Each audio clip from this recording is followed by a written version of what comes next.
നമസ്കാരം. 9 മണി വാർത്ത ആരംഭിക്കുകയാണ്.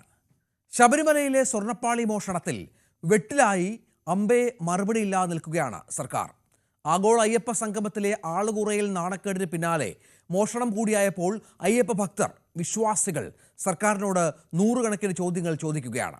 അയ്യപ്പ സംഗമത്തിലൂടെ ശബരിമലയ്ക്ക് ആഗോള പ്രശസ്തി നേടിക്കൊടുക്കാൻ പോയവർ ഇപ്പോൾ ഹിന്ദു ദിനപത്രങ്ങളിലടക്കം വന്ന സ്വർണ്ണ മോഷണ വാർത്തയിൽ പ്രതിരോധത്തിലാണ്.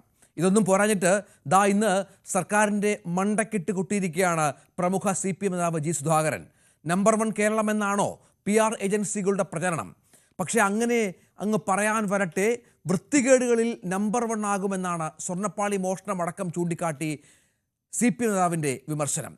മന്ത്രിയായിരുന്ന, ജനപ്രതിയായിരുന്ന കാലത്തുടനീളം അഴിമതിയുടെയോ സുജനപക്ഷപാതത്തിൻ്റെയോ കണിക പോലും ചൂണ്ടിക്കാണിക്കാനില്ലാത്ത നേതാവാണ് സുധാകരൻ ഓർക്കണം. സർക്കാരിൻ്റെ വല്ലാത്ത പോക്കിൽ നിശബ്ദരായിരിക്കുന്ന പല CPM നേതാക്കളുടെയും നാവാവുകയാണോ സുധാകരൻ? നിശിത വിമർശനം സുധാകരന് പാർട്ടിക്ക് പുറത്തേക്കുള്ള വഴി തെളിയിക്കുമോ? ന്യൂസ് at 9 ആരംഭിക്കുന്നു. ഒരു മേശയ്ക്ക് ചുറ്റും ഇസ്രായേലും ഹമാസും. കെയ്റോയിലെ റെഡ് സീ റിസോർട്ടിൽ നിർണായക ചർച്ച. ബന്ദിമോചന ചർച്ച ഈജിപ്തിൻ്റെ മധ്യസ്ഥതയിൽ. ട്രംപിൻ്റെ മരുമകനും മധ്യസ്ഥ ചർച്ചകളുടെ ഭാഗം. ഈ ആഴ്ച തന്നെ ബന്ദി കൈമാറ്റം നടക്കുമെന്ന് പ്രതീക്ഷ. ഹമാസിനോടുള്ള പ്രതികരണത്തിൽ നെതന്യാഹുവിനെ അതൃപ്തി അറിയിച്ച് ട്രംപ്. ബീഹാർ നിയമസഭാ തെരഞ്ഞെടുപ്പിന്റെ തീയതിയായി. വോട്ടെടുപ്പ് നവംബർ 6-നും 11-നും 2 ഘട്ടങ്ങളിലായി. വോട്ടെണ്ണൽ നവംബർ 14-ന്. വോട്ടർ പട്ടിക ശുദ്ധീകരണം എങ്ങനെയെന്ന് ബീഹാർ രാജ്യത്തിന് കാണിച്ചു കൊടുത്തുവെന്ന് മുഖ്യ തെരഞ്ഞെടുപ്പ് കമ്മീഷണർ.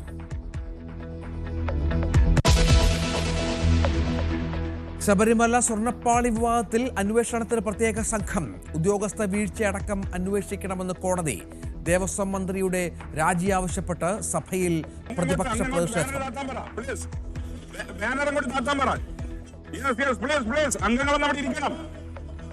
കേരളത്തിലെ ഏറ്റവും ഗൗരവമുള്ള വിഷയങ്ങളാണ് സഭ ചർച്ച ചെയ്യുന്നത്.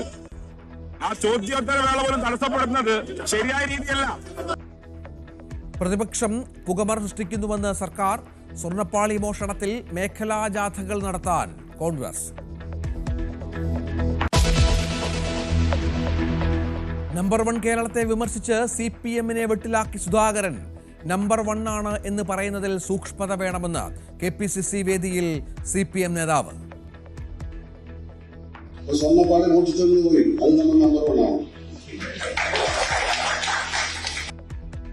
സ്വർണ്ണപ്പാളി മോഷണം അടക്കമുള്ള പല വൃത്തികേടുകളിലും കേരളം ഒന്നാമതെന്നും സുധാകരൻ.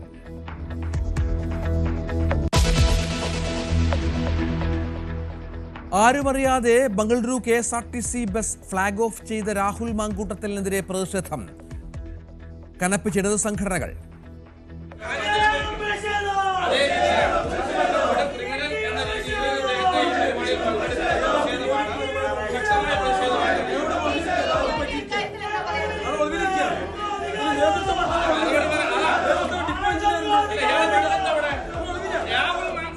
പാലക്കാട് ഡിപ്പോ മാനേജരെ ഉപരോധിച്ചു. മാധ്യമങ്ങളെയും പാർട്ടിക്കാരെയും അറിയിക്കാതെ MLA പൊതുപരിപാടിയിൽ പങ്കെടുത്തതിനെ ചൊല്ലി കോൺഗ്രസിലും 2 അഭിപ്രായം.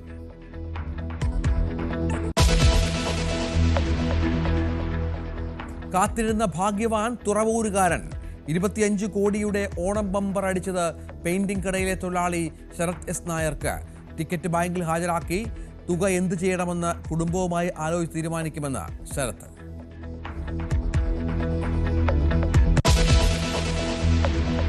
കാസർഗോഡ് കുമ്പള സ്കൂളിൽ അധ്യാപകർ തടഞ്ഞ മൈം അതേ വേദിയിൽ അവതരിപ്പിച്ച് വിദ്യാർത്ഥികൾ. പലസ്തീൻ അനുകൂല മുദ്രാവാക്യം വിളിച്ച സദസ്സ്. പ്രതിഷേധവുമായി BJP. സ്കൂൾ കനത്ത പോലീസ് സുരക്ഷയിൽ.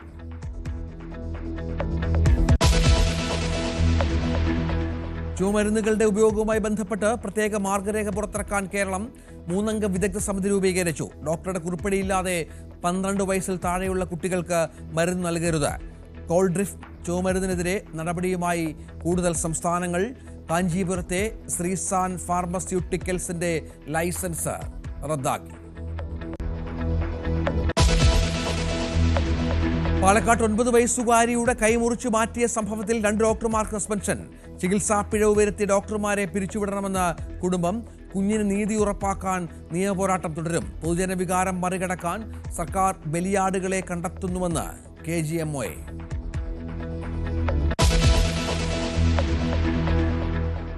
കൂട്ടിൽ നിന്ന് കാണാതായ സിംഹം തിരിച്ചെത്തി. സംഭവം ചെന്നൈ വണ്ടന്നൂർ മൃഗശാലയിൽ. സിംഹം ആരോഗ്യവാനെന്ന് മൃഗശാല അധികൃതർ.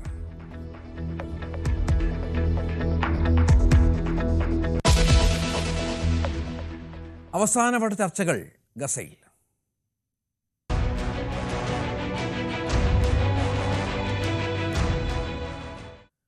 ഏറ്റവും ഒടുവിൽ ഒരു മേശയ്ക്ക് ചുറ്റുമിരുന്ന് ചർച്ചകൾ നടത്തുകയാണ് ഇസ്രായേലും ഹമാസും.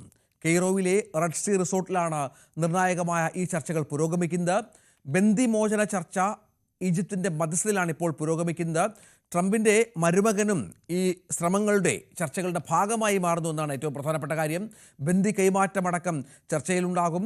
വെടിനിർത്തൽ ഇസ്രായേലിന് മുന്നിൽ ഡൊണാൾഡ് ട്രംപ് വെച്ച പശ്ചാത്തലം കൂടിയുണ്ട്. ഇതിനടക്കം നിരവധി കാര്യങ്ങളുണ്ട്. എന്തെങ്കിലും പ്രതീക്ഷാ നിർഭരമായത് സംഭവിക്കുമോ എന്നത് കാത്തിരുന്ന് കാണണം. MG മിഥുൻ ഏറ്റവും പുതിയ വിവരങ്ങളുമായി ചേരും. മിഥുന്, ചർച്ചയിൽ എന്തെങ്കിലും പുരോഗതികൾ? ഒരുപാട് ചർച്ചകൾ ഈജിപ്ത് മധ്യസ്ഥത വഹിച്ച് നടന്നിരുന്നു, പക്ഷെ അതിലൊന്നും കാര്യമായ മാറ്റമുണ്ടായില്ല.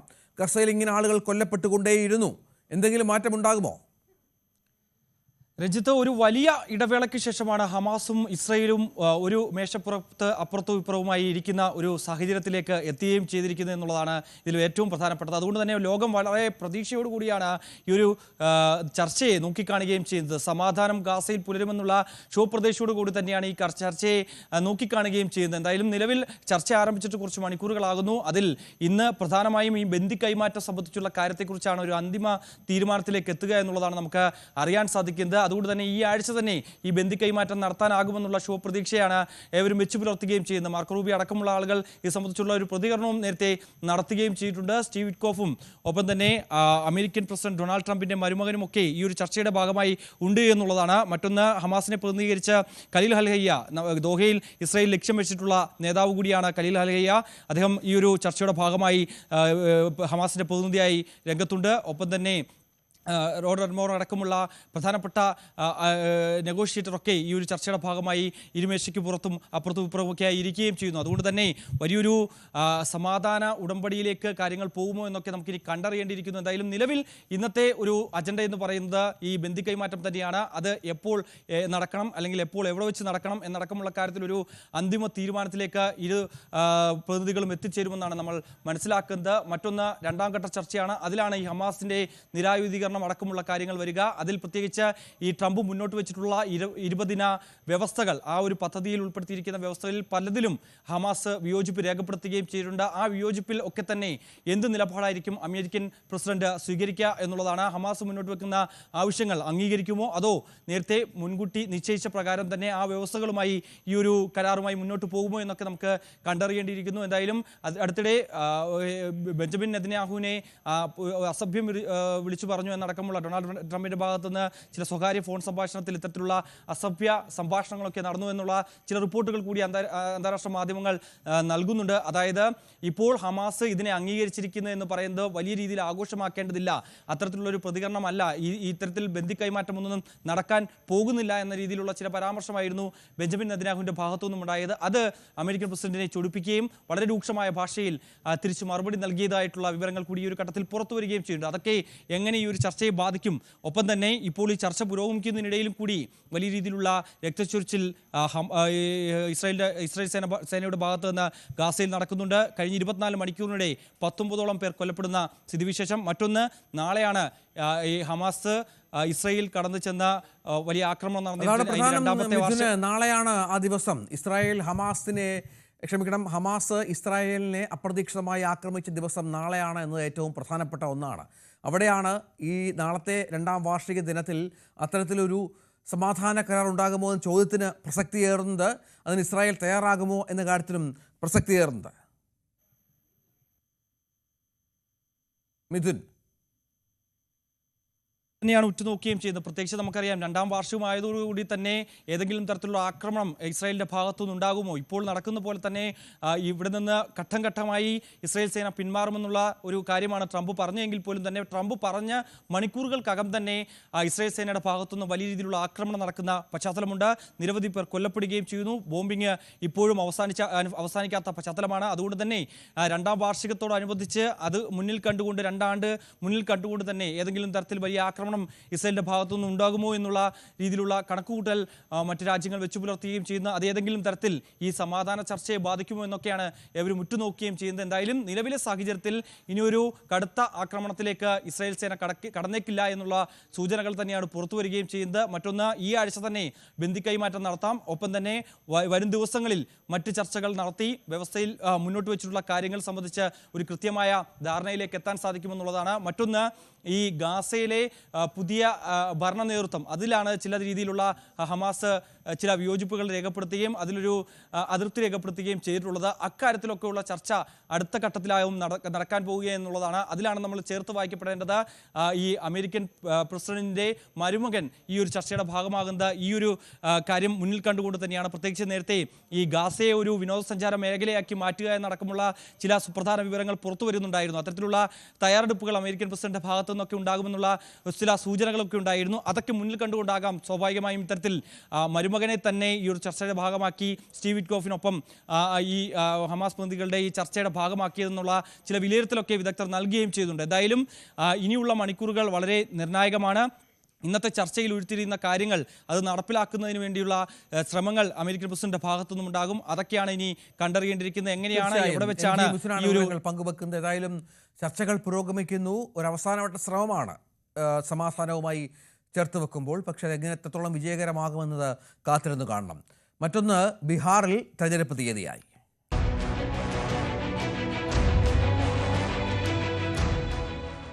ബീഹാറിൽ നിയമസഭാ തെരഞ്ഞെടുപ്പിനുള്ള തീയതി പ്രഖ്യാപിച്ച് തെരഞ്ഞെടുപ്പ് കമ്മീഷൻ. നവംബർ 6, 11 തീയതികളായി 2 ഘട്ടങ്ങളിലാണ് വോട്ടെടുപ്പ്. വോട്ടെണ്ണൽ നവംബർ 14-നാണ്. വോട്ടർ പട്ടികയിൽ പരാതികൾ ഉണ്ടെങ്കിൽ ഇനിയും കമ്മീഷനെ സമീപിക്കാമെന്നാണ് കമ്മീഷൻ വ്യക്തമാക്കിയിരിക്കുന്നത്. വാർത്താ സമ്മേളനത്തിന്റെ പ്രസക്ത ഭാഗങ്ങളിലേക്ക്. बिहार के चुनाव 2 फेजेस में होंगे। पहले फेज के डेट गैजेट नोटिफिकेशन 10 तारीख को आएगा, दूसरे का 13 को। Last date of making nominations पहले फेज की 17 को होगी, दूसरे की 20 को। स्क्रूटनी 18 और 21।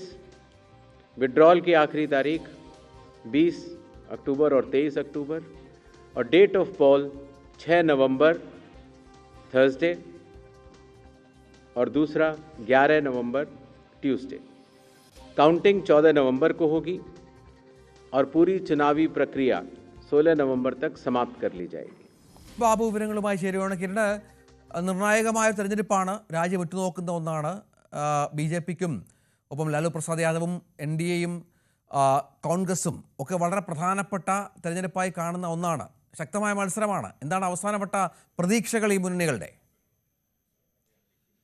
രാജ്യം കൗതുകത്തോടുകൂടിയും ആവേശത്തോടുകൂടിയും ഉറ്റുനോക്കുന്ന തെരഞ്ഞെടുപ്പാണ് ബീഹാറിലേത്. 40 ലോക്സഭാ മണ്ഡലങ്ങളുള്ള ഇന്ത്യയിലെ തന്നെ പ്രധാനപ്പെട്ട ഒരു വലിയ സംസ്ഥാനങ്ങളിലൊന്നാണ്. 243 നിയമസഭാ മണ്ഡലങ്ങളിലേക്കാണ് അവിടെ തെരഞ്ഞെടുപ്പ് നടക്കുന്നത്. പ്രധാനമായും 4 പാർട്ടികളാണ് അവിടെ മത്സരരംഗത്തുള്ളത്. ബീഹാറിൽ നിന്നുള്ള 2 പ്രധാനപ്പെട്ട പാർട്ടികൾ, ഒന്ന് നിതീഷ് കുമാർ നയിക്കുന്ന JDUവും മറ്റൊന്ന് ലാലു പ്രസാദ് യാദവ് നയിക്കുന്ന, ഇപ്പോൾ അദ്ദേഹത്തിൻ്റെ മകൻ തേജസ്വി യാദവ് നയിക്കുന്ന RJDയുമാണ്. ഈ 2 പാർട്ടികൾക്കുമൊപ്പം RJDക്കൊപ്പം കോൺഗ്രസും അതോടൊപ്പം തന്നെ JDUവിനൊപ്പം BJPയുമാണ് നിൽക്കുന്നത്. കഴിഞ്ഞ 20 വർഷത്തെ 1990 മുതൽ 2005 വരെയുള്ള 15 വർഷത്തോളം കാലം അവിടെ RJDയുടെ ഭരണമായിരുന്നു. ലാലു പ്രസാദ് യാദവും അതോടൊപ്പം അദ്ദേഹം ജയിലിലായപ്പോൾ അദ്ദേഹത്തിൻ്റെ ഭാര്യ റാബ്രി ദേവിയുമാണ് ഭരിച്ചത്. 2005-ലാണ് അവിടെ നിതീഷ് കുമാർ ഭരണം പിടിച്ചെടുക്കുന്നത്. അതിനുശേഷമുള്ള 20 വർഷങ്ങളിൽ നിതീഷ് കുമാർ BJPക്കൊപ്പം നിന്ന മുന്നണിയുടെ ഭാഗമായും ലാലു പ്രസാദ് യാദവിനൊപ്പം ഒരു മുന്നണിയുടെ ഭാഗമായും ഒക്കെ പല മുന്നണികൾ കഴിഞ്ഞ 12 വർഷത്തിനിടയിൽ തന്നെ 4 തവണയാണ് നിതീഷ് കുമാർ മുന്നണി മാറ്റം ഉണ്ടായത്. ഈ കഴിഞ്ഞ 5 വർഷത്തിനിടയിൽ ഏറ്റവും അവസാനം തെരഞ്ഞെടുപ്പ് നടന്നത് 2020-ലാണ്. 2020 തെരഞ്ഞെടുപ്പ് നടക്കുമ്പോൾ BJP-ക്കൊപ്പമാണ് നിതീഷ് കുമാർ മത്സരിച്ചത്. BJP-ക്കൊപ്പം മത്സരിച്ച് നിതീഷ് കുമാർ അതിൽ ഭരണം നേടുന്നു, അതിൽ വിജയിക്കുന്നു, അങ്ങനെ മുഖ്യമന്ത്രിയാവുന്നു. മുഖ്യമന്ത്രിയാകുമ്പോൾ ആലോചിക്കണം, കഴിഞ്ഞ 20 വർഷത്തെ ചരിത്രത്തിൽ ആദ്യമായി BJP-ക്ക് പിന്നാൽ പോയി രണ്ടാമത്തെ പാർട്ടിയായി, അല്ലെങ്കിൽ ആകെ 4 പ്രധാനപ്പെട്ട പാർട്ടികളിൽ 3ാമത്തെ പാർട്ടിയായി JDU മാറി. പക്ഷേ അപ്പോഴും നിതീഷ് കുമാർ എന്ന മുഖ്യമന്ത്രിയുടെ സുശാസൻ ബാബു എന്നൊക്കെ ആദ്യകാലത്ത് അറിയപ്പെട്ടിരുന്ന, അല്ലെങ്കിൽ ആ മികച്ച പ്രതിച്ഛായുള്ള ഒരു മുഖ്യമന്ത്രി എന്ന നിലയിൽ നിതീഷ് കുമാർ തന്നെയാണ് അപ്പോഴും മുഖ്യമന്ത്രിയാവുന്നത്. അതിനുശേഷം 2022-ലാണ് ഈ മുന്നണി വിട്ട് BJP-യുമായി തെറ്റി വീണ്ടും മുന്നണി വിട്ട് അദ്ദേഹം മഹാഗഠബന്ധനിലേക്ക് RJD-യും കോൺഗ്രസും ഒക്കെ അടങ്ങുന്ന മുന്നണിയുടെ പിന്തുണയോടെ അദ്ദേഹം വീണ്ടും മുഖ്യമന്ത്രിയാകുന്നു. 2024 ലോക്സഭാ തെരഞ്ഞെടുപ്പിന് മുന്നോടിയായി വീണ്ടും ജനുവരിയിൽ അദ്ദേഹം വീണ്ടും ഈ മുന്നണിയുമായി തെറ്റി വീണ്ടും BJP-യുമായി സഖ്യത്തിൽ ഏർപ്പെടുന്നു. അങ്ങനെ മൂന്ന് ടേമായി വേണം അദ്ദേഹത്തിൻ്റെ ഈ അവസാനത്തെ 5 വർഷത്തെ കണക്കാക്കാൻ. അതിനു മുമ്പും സമാനമായ രീതിയിൽ അദ്ദേഹം മുന്നണി മാറിയിട്ടുണ്ട്. 2013-ലാണ് NDA വിട്ട് അദ്ദേഹം വീണ്ടും മഹാഗഠബന്ധനുമായി ചേർന്ന് അപ്പോഴും മുഖ്യമന്ത്രിയായി തുടരുന്നത്. അതിനുശേഷം വീണ്ടും അദ്ദേഹം മഹാഗഠബന്ധൻ്റെ ബന്ധം ഉപേക്ഷിച്ച് NDA-യിലേക്ക് പോയിരുന്നു. അതാണ് ഇപ്പോൾ 2022-ൽ വീണ്ടും അദ്ദേഹം മുറിച്ചത്. എന്തായാലും അങ്ങനെ നിരവധി തവണ ഈ മുന്നണി ബന്ധങ്ങൾ മുറിക്കുകയും മുന്നണി ബന്ധങ്ങൾ മാറുകയൊക്കെ ചെയ്യുമ്പോഴും ഈ 20 വർഷവും മുഖ്യമന്ത്രി സ്ഥാനത്ത് ആ കസേരയിൽ ഉറച്ചു നിൽക്കാൻ കഴിഞ്ഞ ഒരു നേതാവാണ് ബീഹാറിൽ ഒരു മുന്നണിയെ ഇപ്പോഴും നയിക്കുന്നത്. പക്ഷേ അദ്ദേഹത്തിൻ്റെ ആരോഗ്യ പ്രശ്നങ്ങളും അദ്ദേഹത്തിൻ്റെ ഓർമ്മക്കുറവും ഒക്കെ ഇപ്പോൾ ഒരു പരസ്യമായ ചോദ്യചിഹ്നമായി ഉയർത്തുന്നുണ്ട്. പ്രതിപക്ഷ പാർട്ടികൾ മാത്രമല്ല, മറ്റ് ജനങ്ങളുടെ ഇടയിൽ തന്നെ അത്തരം ചോദ്യങ്ങൾ ഉയരുന്നുണ്ട്. ഇനി എത്രത്തോളം ആരോഗ്യത്തോടു കൂടി അദ്ദേഹത്തിന് ഈ ബീഹാറിൻ്റെ രാഷ്ട്രീയത്തെ നയിക്കാൻ കഴിയും എന്നുള്ള ചോദ്യമുണ്ട്. എന്തായാലും BJP-യുമായി ഈ തവണ ഒത്തു തന്നെ പോകും. അതിലേതെങ്കിലും തരത്തിൽ ഒരു മുന്നണി മാറ്റമില്ല എന്ന് ആവർത്തിച്ചു പറയാൻ എന്തായാലും അദ്ദേഹം ശ്രദ്ധിക്കുന്നുണ്ട്. ആ മുന്നണി തന്നെയാണ് വീണ്ടും ഭരണം നിലനിർത്താൻ ശ്രമിക്കുന്ന ഒന്ന്. അത് BJP-യുടെ നേതൃത്വത്തിലാണ്. സ്വാഭാവികമായും BJP ഇത്തവണ നിതീഷിനെ തള്ളിക്കളയാൻ BJP-ക്ക് ആവില്ലെങ്കിലും കേവല ഭൂരിപക്ഷത്തിനടുത്തേക്ക് ഒറ്റയ്ക്ക് എത്താൻ എങ്ങനെ പരമാവധി കഴിയും, അത്തരം ഒരു നീക്കമാണ് BJP നടത്തിക്കൊണ്ടിരിക്കുന്നത്. മറുഭാഗത്ത് നിൽക്കുന്നത് 2 പ്രധാനപ്പെട്ട നേതാക്കൾ, ഒന്ന് തേജസ്വി യാദവും മറ്റൊന്ന് രാഹുൽ ഗാന്ധിയുമാണ്. തേജസ്വിയുടെയും രാഹുലിൻ്റെയും നേതൃത്വത്തിൽ അവിടെ ഒരു ദീർഘമായ യാത്രയൊക്കെ നടത്തി ബീഹാർ രാഷ്ട്രീയത്തെ തന്നെ വലിയ ചലനങ്ങളൊക്കെ സൃഷ്ടിക്കാൻ കഴിഞ്ഞിട്ടുണ്ട്. കഴിഞ്ഞ 2 തെരഞ്ഞെടുപ്പിലും 2020-ലെ നിയമസഭാ തെരഞ്ഞെടുപ്പിലും 2015-ലെ നിയമസഭാ തെരഞ്ഞെടുപ്പിലും ആലോചിക്കണം, ഈ 2 തെരഞ്ഞെടുപ്പിലും അവിടുത്തെ ഏറ്റവും പ്രധാനപ്പെട്ട കക്ഷിയായി മാറിയത്, ഏറ്റവും കൂടുതൽ സീറ്റ് നേടിയ കക്ഷിയായി മാറിയത് RJD-യാണ്. പക്ഷേ 2 തവണയും RJD കഴിഞ്ഞ തവണ തുടക്കത്തിൽ ഭരണം കിട്ടിയെങ്കിലും പിന്നീട് ഇടയ്ക്ക് വെച്ച് ഭരണം കിട്ടിയെങ്കിലും പിന്നീട് ഭരണം നിലനിർത്താൻ അവർക്ക് കഴിഞ്ഞില്ല. ഇതിനിടയ്ക്ക് ഉപമുഖ്യമന്ത്രിയായി തേജസ്വി യാദവ് വന്നെങ്കിലും ഒക്കെ രാജിവെച്ച് പിന്നീട് പോകേണ്ടി വന്നു. നിതീഷിൻ്റെ ചാഞ്ചാട്ടങ്ങൾ തന്നെയായിരുന്നു പ്രധാനപ്പെട്ട കാരണം. ഇത്തവണ അങ്ങനെയല്ല, ഉറച്ചു തന്നെ അധികാരം പിടിക്കണം എന്നുള്ള രീതിയിൽ തന്നെയാണ് അവർ മുന്നോട്ട് പോകുന്നത്. അവർക്കൊപ്പമാണ് CPIML കഴിഞ്ഞ തവണ 12 സീറ്റ് ലഭിച്ച പാർട്ടിയാണ്. അതിനു മുമ്പ് ഉണ്ടായിരുന്നത് 3 സീറ്റുകൾ മാത്രമാണെന്ന് ആലോചിക്കണം. CPM-ന് 3 സീറ്റും CPI-ക്ക് 2 സീറ്റുമൊക്കെ ലഭിക്കുന്ന അവസ്ഥ. അത്തരം ചെറിയ പാർട്ടികളുമായിട്ടൊക്കെ സഖ്യം ചേർന്നുകൊണ്ടാണ് മത്സരിക്കുന്നത്. മറ്റൊന്ന് രാംവിലാസ് പാസ്വാൻ മുമ്പ് നയിച്ചിരുന്ന പാർട്ടിയാണ്. LJP-ആണ്, ലോക് ജനശക്തി പാർട്ടി. അദ്ദേഹത്തിൻ്റെ മകൻ ചിരാഗ് പാസ്വാൻ നയിക്കുന്ന പാർട്ടി. ആ ചിരാഗ് പാസ്വാൻ ലോക്സഭാ തെരഞ്ഞെടുപ്പുകളിലെല്ലാം തന്നെ NDA സഖ്യത്തിൻ്റെ ഭാഗമായിരിക്കുമ്പോഴും നിയമസഭാ തെരഞ്ഞെടുപ്പിൽ അങ്ങനെയല്ല, NDA സഖ്യം വിട്ട് ഒറ്റയ്ക്ക് മത്സരിക്കുകയാണ്. കഴിഞ്ഞ തവണയൊക്കെ പ്രധാന പാർട്ടി, ബീഹാറിലെ ഏറ്റവും പ്രധാനപ്പെട്ട പാർട്ടി എന്ന നിലയിൽ JDU-ന് സീറ്റ് എണ്ണം വല്ലാതെ കുറഞ്ഞു പോകാൻ, പകുതിയിലേറെ കുറഞ്ഞു പോകാനുള്ള പ്രധാനപ്പെട്ട കാരണവും JDU-ൻ്റെ പ്രധാനപ്പെട്ട പിന്നോക്ക ദളിത് വോട്ട് മേഖലയിലൊക്കെ ഈ പറയുന്ന LJP-ക്കുള്ള വോട്ട് സ്വാധീനം, LJP ചോർത്തിയ വോട്ടുകളും ഒക്കെ ആയിരുന്നു. എന്തായാലും ഇത്തവണയും LJP ആ തരത്തിൽ തന്നെ മത്സരിക്കുന്നു. അതോടൊപ്പം തന്നെ ഒവൈസിയുടെ പാർട്ടി കഴിഞ്ഞ തവണയും അതിനു മുമ്പിൽ തവണയും ഒക്കെ 5 സീറ്റുകൾ വീതം നേടിയ പാർട്ടിയാണ്. അത് BJP-യെ സഹായിക്കാൻ വേണ്ടിയുള്ള മത്സരമാണ് അത്തരം ഒവൈസിയുടെ പാർട്ടി നടത്തുന്നത് എന്നുള്ള പ്രധാനപ്പെട്ട ആരോപണങ്ങൾ പല സ്ഥലങ്ങളുമുണ്ട്. അത്തരം എന്തായാലും ദേശീയ രാഷ്ട്രീയം സജീവമായി ചർച്ച ചെയ്യുന്ന ഒരു തെരഞ്ഞെടുപ്പാണ് ബീഹാറിൽ നടക്കുന്നത്. കിരൺ ബാബുവാണ് വിവരങ്ങൾ പങ്കുവച്ചത്. നമുക്കിനിയും മൈം വിവാദം അതിലേക്ക്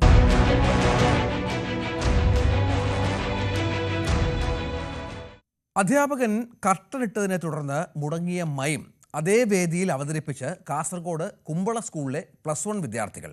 പലസ്തീന് ഐക്യദാർഢ്യം പ്രഖ്യാപിച്ചതിൻ്റെ പേരിൽ പരിപാടി തുടങ്ങി 2 മിനിറ്റിനുള്ളിൽ അധ്യാപകൻ കർട്ടനിട്ടത് ഏറെ വിവാദമായിരുന്നു. വിദ്യാർത്ഥികൾ വേദിയിലെത്തിയ അപ്പോൾ നിറഞ്ഞ കയ്യടികളാണ് സഹപാഠികളും കൂട്ടുകാരും എതിരേറ്റത്.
സ്കൂളിലേക്ക് BJP പ്രതിഷേധ മാർച്ച് നടത്തിയപ്പോൾ കുട്ടികൾക്ക് പിന്തുണയുമായി കുമ്പള ജനകീയ വേദി സ്കൂളിലേക്ക് എത്തി.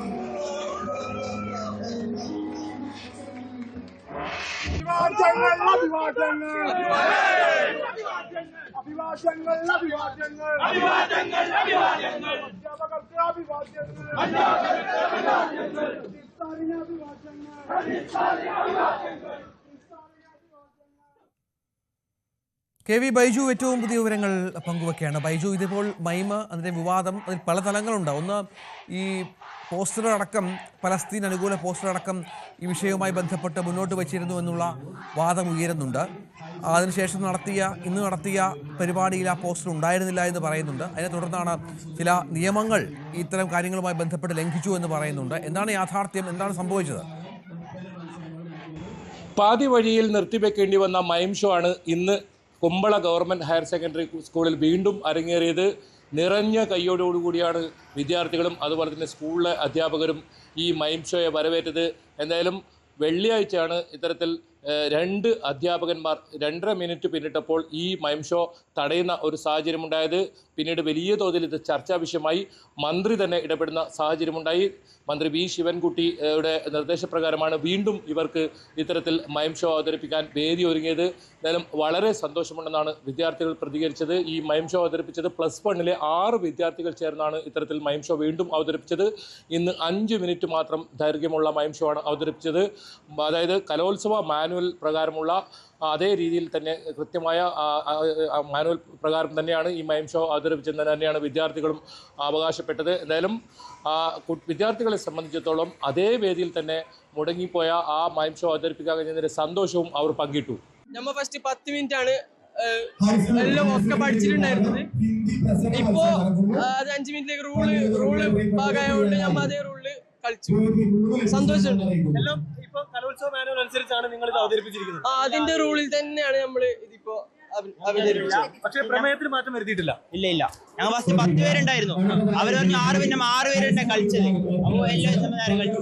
പോസ്റ്റർ അങ്ങനത്തെ ഒന്നും ഉണ്ടായില്ല. എല്ലാം ഒരു ഇമാജിനറി. അന്നും ഇങ്ങനെ തന്നെയാണ്. അത് സാറുമാർ വിചാരിച്ച ഫലസ്തീന്റെ ഫ്ലാഗ് ഒക്കെ പൊന്തി കുറച്ചിട്ട് കയറി വന്നതാണ്.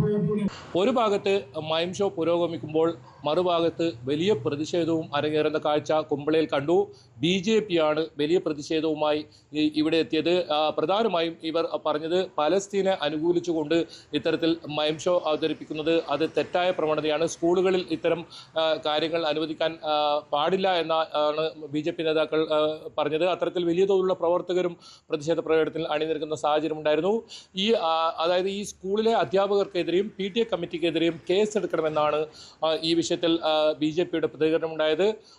പോലീസ് സുരക്ഷ വലിയ തോതിൽ ഒരുക്കിയിരുന്നു. ഈ സംഘർഷ സാധ്യത മുൻനിർത്തി തന്നെ BJPയുടെ പ്രതിഷേധം ഗേറ്റിന് പുറത്തായിരുന്നു ഉണ്ടായിരുന്നത്.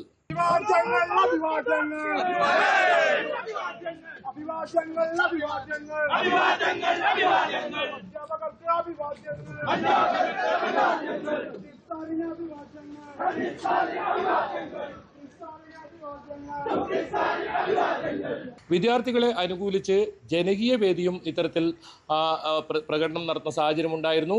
സ്കൂളിൽ മാത്രമല്ല പുറത്ത് നഗരങ്ങളിലും അതായത് ടൗണുകളിലും ഉൾപ്പെടെ ഈ വിദ്യാർത്ഥികൾക്ക് ഇത്തരത്തിൽ ഈ പലസ്തീൻ ഐക്യദാർഢ്യ വിഷയം അവതരിപ്പിക്കാനുള്ള വേദി ഒരുക്കുമെന്നാണ് ഇവർ പറഞ്ഞത്. ഇവർക്ക് പിന്തുണ അർപ്പിച്ച മുദ്രാവാക്യം വിളിക്കുന്ന കാഴ്ചയും കുമ്പളയിൽ നിന്നും കാണാൻ സാധിച്ചു.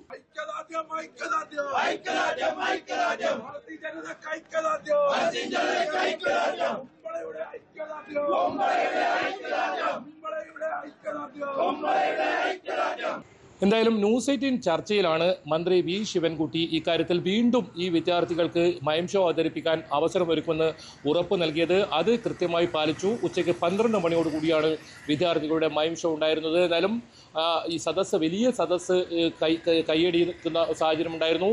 മൈം ഷോ അവസാനിച്ചതിന് ശേഷം ഏതാനും വിദ്യാർത്ഥികൾ ഇത്തരത്തിൽ പാലസ്തീന് അനുകൂലമായി മുദ്രാവാക്യം വിളിക്കുകയും സേവ് പാലസ്തീൻ എന്ന മുദ്രാവാക്യം വിളിക്കുന്ന സാഹചര്യവും ഉണ്ടായിരുന്നു. എന്നാൽ ഇതാണ് BJPയെ സംബന്ധിച്ചിടത്തോളം പ്രകോപിപ്പിച്ചത്. ഏതായാലും ഇനി വരുന്ന ജില്ലാ കലോത്സവങ്ങളിലും സംസ്ഥാന കലോത്സവങ്ങളിലും കുമ്പളയിൽ നിന്നും തിരികൊളുത്തിയ ഈ ഒരു പാലസ്തീൻ വിഷയം, അതായത് ഐക്യദാർഢ്യം പ്രഖ്യാപിച്ചുകൊണ്ടുള്ള ഈ വിഷയം, അത് മൈം ഷോകളിലായാലും നാടകങ്ങളിലായാലും ഇനി ഒരു പക്ഷേ ഉയർന്നു വന്നേക്കാം. എന്തായാലും ഈ ചർച്ച ഇവിടുന്ന് തുടക്കമിടുന്നു, ഇത് അവസാനിക്കുന്നില്ല എന്ന് തന്നെ പറയേണ്ടി വരും. ഇതിനെതിരെ വരും ദിവസങ്ങളിലും പ്രതിഷേധം ശക്തമാക്കാൻ തന്നെയാണ് BJPയുടെ തീരുമാനം. വിദ്യാർത്ഥികളെ സംബന്ധിച്ചിടത്തോളം മുടങ്ങിപ്പോയ അതല്ലെങ്കിൽ നിർത്തിവെക്കുന്ന ഒരു സാഹചര്യമുണ്ടായ മൈം ഷോ വീണ്ടും അവതരിപ്പിക്കാൻ കഴിഞ്ഞതിൻ്റെ വലിയ സന്തോഷം പ്രകടിപ്പിച്ചു. നേരത്തെ കർട്ടൻ താഴ്ത്തിയ രണ്ട് അധ്യാപകർ ഇന്ന് സ്കൂളിൽ എത്തിയിരുന്നില്ല. എന്തായാലും പോലീസിന്റെ വലിയ സുരക്ഷാ വലയത്തിലായിരുന്നു ഇത്തരത്തിൽ മൈം ഷോ വീണ്ടും കുമ്പളയിലെ ഗവൺമെന്റ് ഹയർ സെക്കൻഡറി സ്കൂളിൽ അരങ്ങേറിയത്. കുമ്പളയിൽ നിന്നും KV ബൈജു, ന്യൂസ് 18. സ്വർണ്ണപ്പാളി വിവാദത്തിൽ വെട്ടിലായി സർക്കാരും ദേവസ്വം ബോർഡും.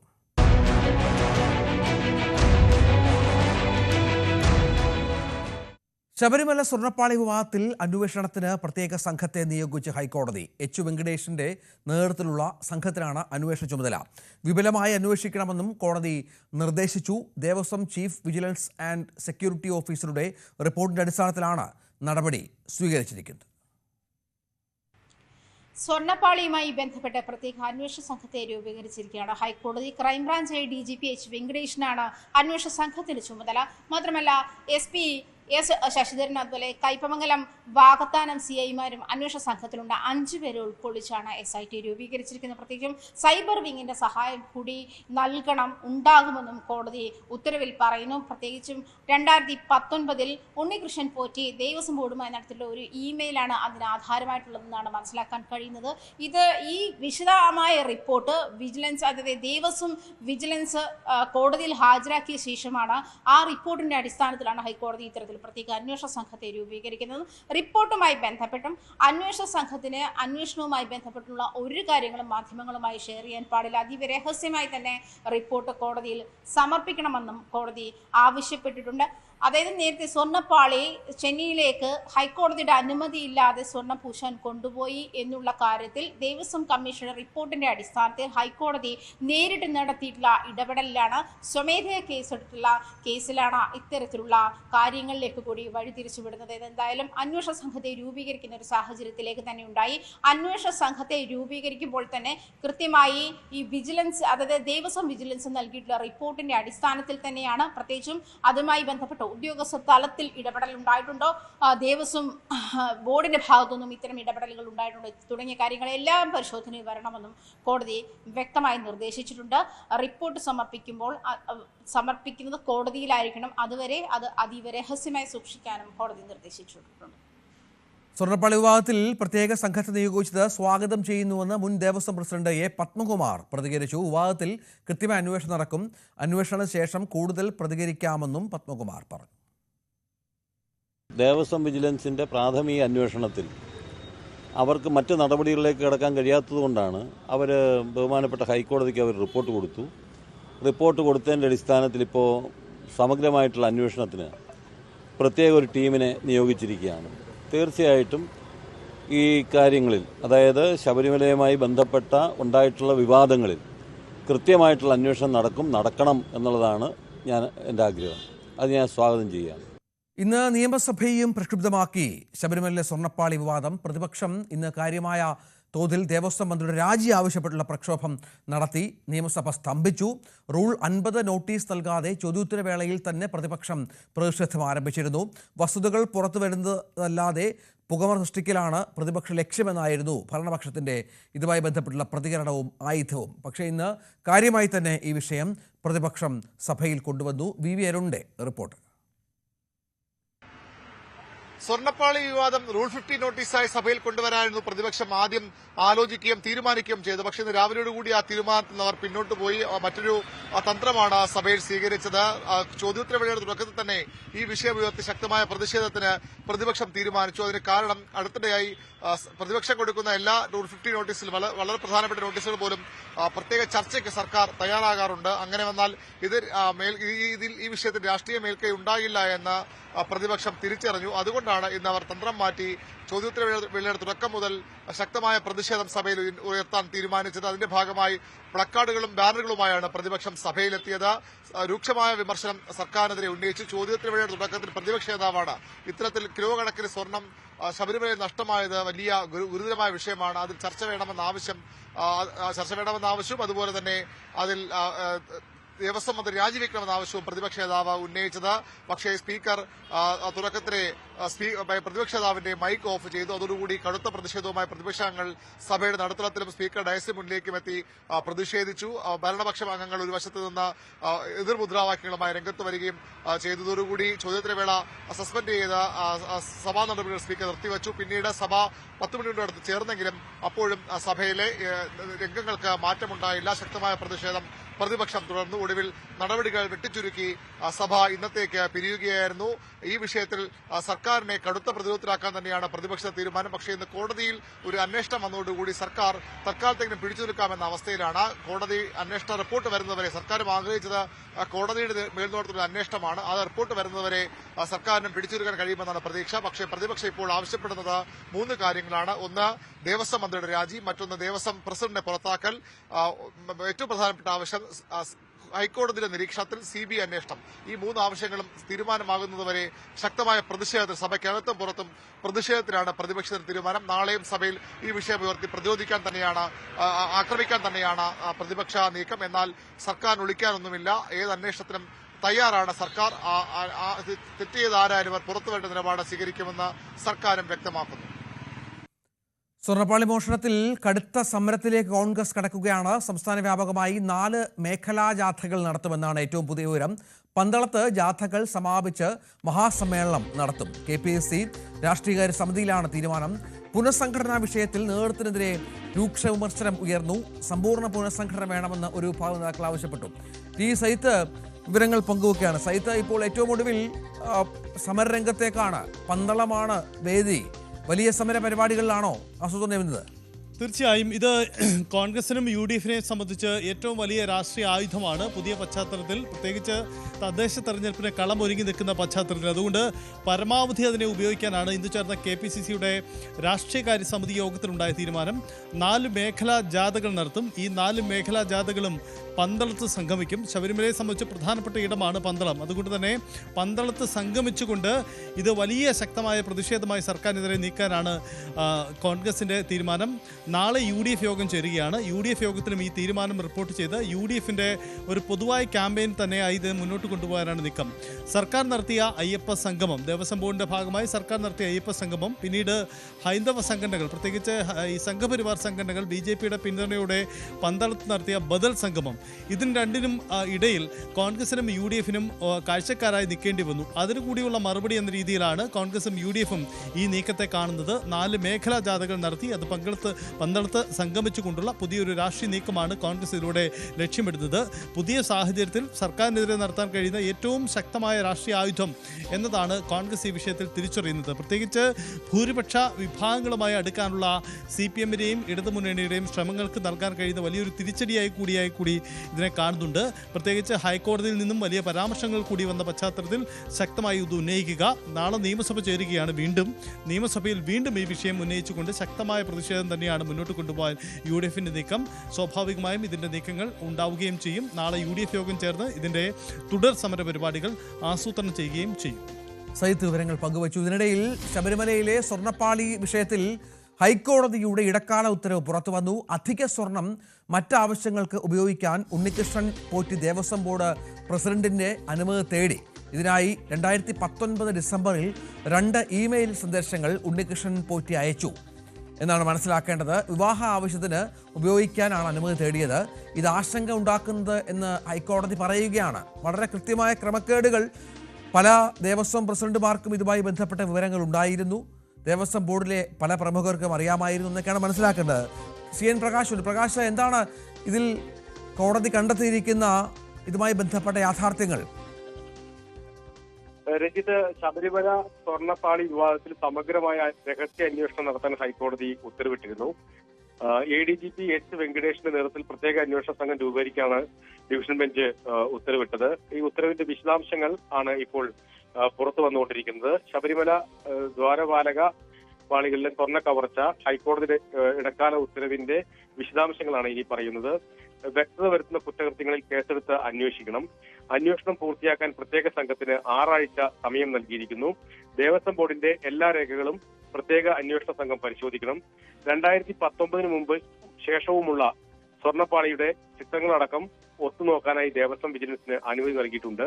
സ്ട്രോങ് റൂമിലെ മുദ്രവച്ച പാളികളും പരിശോധിക്കണമെന്നും അനുമതി നൽകിയിരിക്കുന്നു.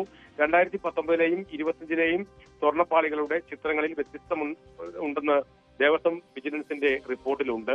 1999 വിജയമല്യ ശില്പങ്ങളിൽ ആവരണം ചെയ്ത് 1.564 കിലോഗ്രാം സ്വർണമാണ് നൽകിയിട്ടുള്ളത്. 1999 സ്വർണം പൂശാൻ ഉപയോഗിച്ചത് പരമ്പരാഗതമായ രീതിയെന്നും ഹൈക്കോടതി കണ്ടെത്തി. അന്വേഷണ വിവരങ്ങൾ പ്രത്യേക അന്വേഷണ സംഘം പുറത്തുവിടുന്നതിന് ഹൈക്കോടതിയുടെ വിലക്കും ഉണ്ട്. ലഭിക്കുന്ന പുതിയ പരാതികൾ പ്രത്യേക അന്വേഷണ സംഘത്തിന് കൈമാറണം. വിജിലൻസ് അന്വേഷണം വെള്ളിയാഴ്ചക്കകം പൂർത്തിയാക്കണം. വിജിലൻസിന്റെ അന്വേഷണ റിപ്പോർട്ട് പരിശോധിച്ച് പ്രത്യേക അന്വേഷണ സംഘം തുടർ നടപടികൾ സ്വീകരിക്കണം. വിജിലൻസ് റിപ്പോർട്ട് അനുസരിച്ച് പ്രഥമദൃഷ്ട്യാ കുറ്റകൃത്യം ഉണ്ട് എന്നാണ്. അതായത് മോഷണം നടന്നിട്ടുണ്ട്, പ്രകാശ്, മോഷണം ഉണ്ടായിട്ടുണ്ട്, സ്വർണം കുറഞ്ഞിട്ടുണ്ട്, അത് വളരെ കൃത്യമായി കോടതി മനസ്സിലാക്കിയിരിക്കുന്നു എന്നതാണ് ഇതിന്റെ ആത്യന്തികമായ റിസൾട്ട് അല്ലേ? വിജിലൻസ് റിപ്പോർട്ടിനനുസരിച്ച് പ്രഥമദൃഷ്ട്യാ കുറ്റകൃത്യം ഉണ്ട് എന്ന നിരീക്ഷണമാണ് ഹൈക്കോടതിയുടെ ഭാഗത്തുനിന്ന് ഉണ്ടായിട്ടുള്ളത്. ഉണ്ണികൃഷ്ണൻ പോറ്റിക്ക് ദ്വാരപാലക ശില്പപാളികൾ കൈമാറിയത് ചട്ട ലംഘനമാണ്. സ്വർണ്ണ ആവരണമുള്ള പാളികൾ മനഃപൂർവ്വം ചെമ്പുപാളി എന്ന് എഴുതി ചേർത്തു. അധിക സ്വർണം മറ്റാവശ്യങ്ങൾക്ക് ഉപയോഗിക്കാൻ ഉണ്ണികൃഷ്ണൻ പോറ്റി ദേവസ്വം ബോർഡ് പ്രസിഡന്റിന്റെ അനുമതി തേടി. ഇതിനായി 2019 ഡിസംബറിൽ 2 ഇമെയിൽ സന്ദേശങ്ങൾ ഉണ്ണികൃഷ്ണൻ പോറ്റി അറിയിച്ചു. മകളുടെ വിവാഹാവശ്യത്തിന് ഉപയോഗിക്കാനാണ് അനുമതി തേടിയത്. ഇത് ആശങ്കയുണ്ടാക്കുന്നുണ്ട് എന്നും ഹൈക്കോടതി ഈ വിധിയിൽ പറയുന്നു. ഇത് ഇടക്കാല ഉത്തരവാണ്. അതാണ് സാഹചര്യം. ഏതായാലും സ്വർണ്ണപ്പാളി കേസിൽ ഇടക്കാല ഉത്തരവിന്റെ വിശദാംശങ്ങളിൽ പോറ്റിക്കെതിരെ ഗുരുതര ആരോപണങ്ങളുണ്ട്. അധിക സ്വർണം ഉപയോഗിക്കാൻ അനുമതി തേടി എന്നത് പ്രധാനപ്പെട്ട കാര്യമാണ്.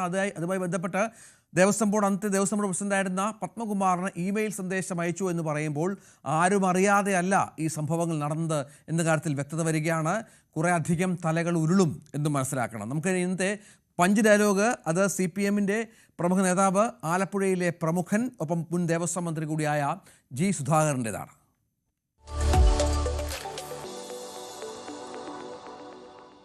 കേരളം വിവിധ മേഖലകളിൽ നമ്പർ 1 ആണെന്നതിനെ KPC വേദിയിൽ വിമർശിച്ച് CPM നേതാവും മുൻ മന്ത്രിയുമായ ജി സുധാകരൻ.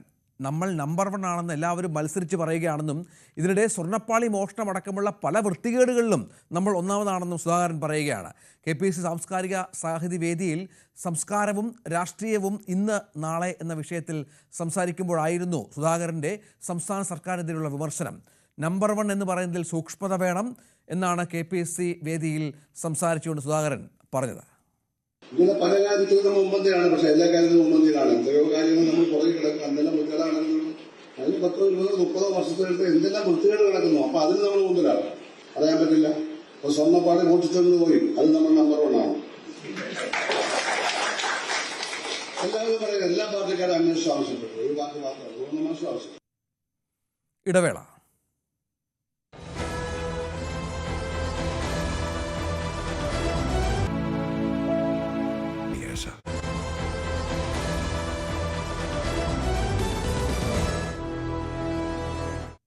പാലക്കാട് രാഹുലെത്തി, ആരും അറിയാതെ മടങ്ങി.